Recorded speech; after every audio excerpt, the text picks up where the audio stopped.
കണ്ണു തുറന്ന് കാണു സാറേ. സാവിത്രിയെ വെല്ലുവിളിച്ച് നെല്ലൂർ മനയിലേക്ക് കാലെടുത്തു വെച്ച പട്ടാഴിയിലെ താന്തോന്നിക്ക് കിട്ടിയ ശിക്ഷ കണ്ടോ?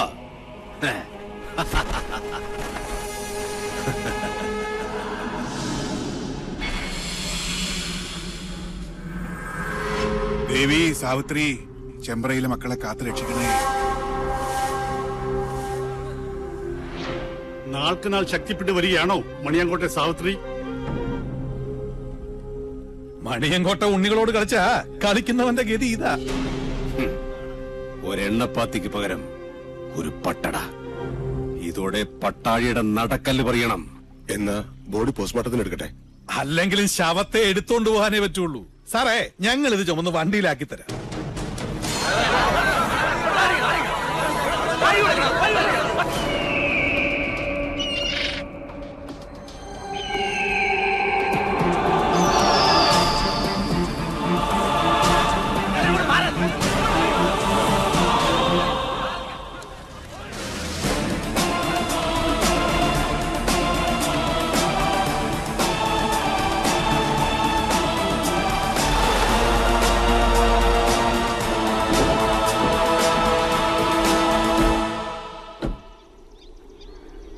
സൂര്യശോഭയിൽ തെളിയുന്ന ദ്രോണ, നക്ഷത്രകോടികൾ കഥിപനാം ദ്രോണ, ഉദയത്തിലോംകാര ശംഖമാം ദ്രോണ, ശരമാരിയാൽ ശിവനെ അർച്ചിച്ച ദ്രോണ.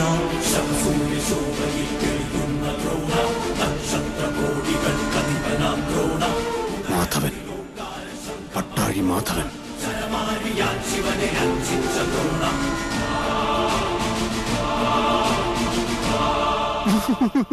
മാധവേട്ട, നമ്മുടെ കുഞ്ഞുണ്ണി പുഴയിൽ വീണ്ടും മിണ്ടരുത്. അതവിടെ ഇറക്കി വെക്കുക. മൃതശരീരമാണെങ്കിലും അതിനുമുണ്ടൊരു മാന്യത. നിന്നെയൊക്കെ കൈ തൊട്ടത് അശുദ്ധമാക്കിയാൽ അവൻ സഹിക്കില്ല, പൊറുക്കില്ല. അവനോട് വെക്കുതാഴെ. അനന്ത, ഏയ് നിക്ക, ഇത് എന്റെ ഡ്യൂട്ടിയാ. നിന്റെ ഡ്യൂട്ടി ചെമ്പ്രയിലെ ദുർമരണങ്ങളുടെ കണക്കെടുക്കുകയാണ്. അതെന്റെ ശിഷ്യന്മാരാണ്. ഈ ഡ്യൂട്ടി അവര് ചെയ്തോളും. മാറ്. അല്ല,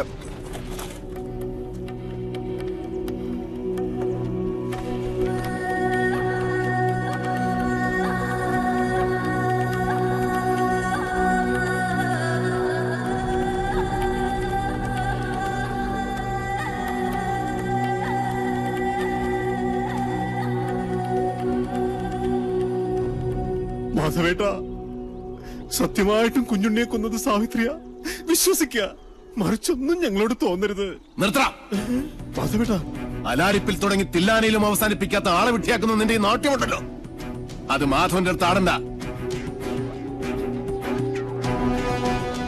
എന്റെ കുട്ടിയുടെ ദേഹത്ത് ആരുടെയെങ്കിലും ഒരു കൈവിരൽ പാട് പതിഞ്ഞുവെന്ന് ഞാൻ കണ്ടാൽ ആ നിമിഷം ഞാൻ തിരിച്ചു വരും ഈ അസുര ഗ്രാമത്തിലേക്ക്. അത് പുറപ്പെടാശാന്തി മാധവനായിട്ടായിരിക്കില്ല, കാലഭൈരവന്റെ അനുഗ്രഹമുള്ള മാധവനായിട്ടായിരിക്കും. അന്ന് നീയൊക്കെ പശ്ചാത്തപിക്കും, ഈ ഭൂമിയിൽ ജനിച്ചതിന്റെയും ജനിപ്പിച്ചതിന്റെയും പേരിൽ. കാത്തിരുന്നോ എന്റെ വരവ്.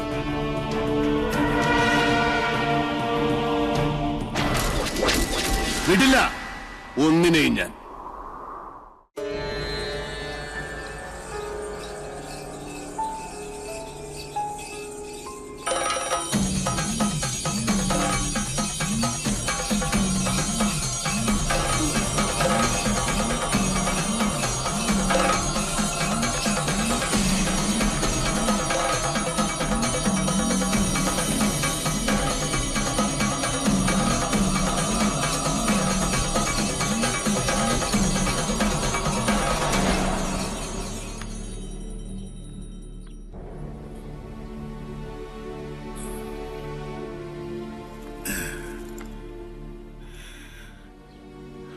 നിനക്കെന്ത് പറ്റി?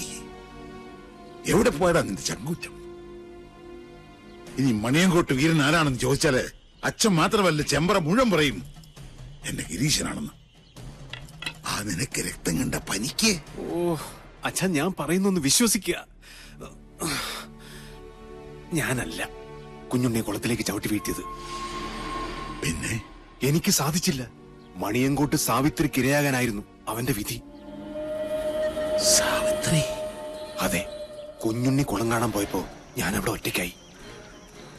അപ്പോ ഞാൻ കേട്ടു മുത്തുപൊഴിയുന്ന പൊട്ടിച്ചിരി, താനേ ആടുന്ന ആട്ടുകട്ടിൽ പാലപ്പൂവിന്റെ മണം, ഇടനാഴിയിൽ എവിടെയോ ചെമ്പട്ടണിഞ്ഞൊരു സ്ത്രീരൂപം.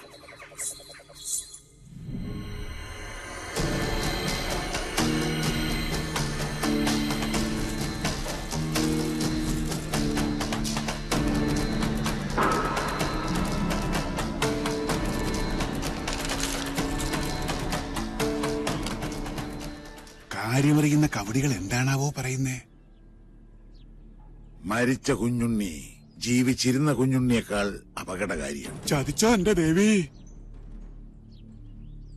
കുഞ്ഞുണ്ണി നെല്ലൂർ മനയിലുണ്ട്. ഇത് തന്നെയാ ഞാൻ പറഞ്ഞത്. നെല്ലൂർ മന പൊളിച്ചു കളയുക. ഭൂമിക്ക് മുകളിൽ ഇനി ആ നരകം വേണ്ടെന്നേ. ഭൂമി മാത്രമായിട്ട് വാങ്ങാൻ ആളുകളുണ്ട്. ഇയാളാണോ ഭൂമി വാങ്ങാൻ വന്ന വ്യാപാരി? ആ അതെ അച്ഛാ, ഇതാ രാജീവൻ. പാതയ്ക്കരയില്ലത്തെയാ. ഇപ്പൊ ഇതാ ബിസിനസ്. നമ്മുടെ ഗൗരിക്ക് കൊള്ളാം. ഗജകേസരി യോഗമുണ്ട്. നമ്മുടെ ഗൗരിക്ക് ചേരും. അച്ഛാ, ഈ നെല്ലൂർ മന നിൽക്കുന്ന സ്ഥലം മാത്രം മതി രാജീവന്. മന വേണ്ട. കരിമരുന്ന് കൊണ്ട് വീട് പൊളിക്കണ ഒരു പാർട്ടി ഉണ്ട് കവളപ്പാറയില്. വിളിക്കണോ? സാവിത്രി വെള്ളിവാളിൽ ആവാഹിച്ച് ഇവിടുത്തെ മച്ചിൽ കുടിയിരുത്തണം. എന്നിട്ട് മതി കമ്പക്കെട്ട്. മനസ്സിലായോ? ശരി അച്ഛാ. അയമോദന കാമധുഹോസ്തു അനന്ത അക്ഷീയമാണ സുരഭി സർവകാമീ സത്വോപതിഷ്ഠതു അജര നിത്യപൂത സുധാം തുഹാന അമൃതാഗ്നസ്തർപ്പയന്തു കുഞ്ഞുണ്ണി ശർമ്മണ ഉപതിഷ്ഠതു. ഇല്ല, കർമ്മ നോക്കണില്ല. കുഞ്ഞിനെ സ്വീകരിക്കുന്നില്ല. കണ്ടില്ലേ പവിത്ര അഴിഞ്ഞു വീണത്? പൂണൂല് വലത്തോട്ടിടാനും മറന്നിരിക്കണോ? ഒക്കെ കാണുന്നത് ദുർനിമിത്തങ്ങളാണ്. ഈശ്വര കാത്തോണേ.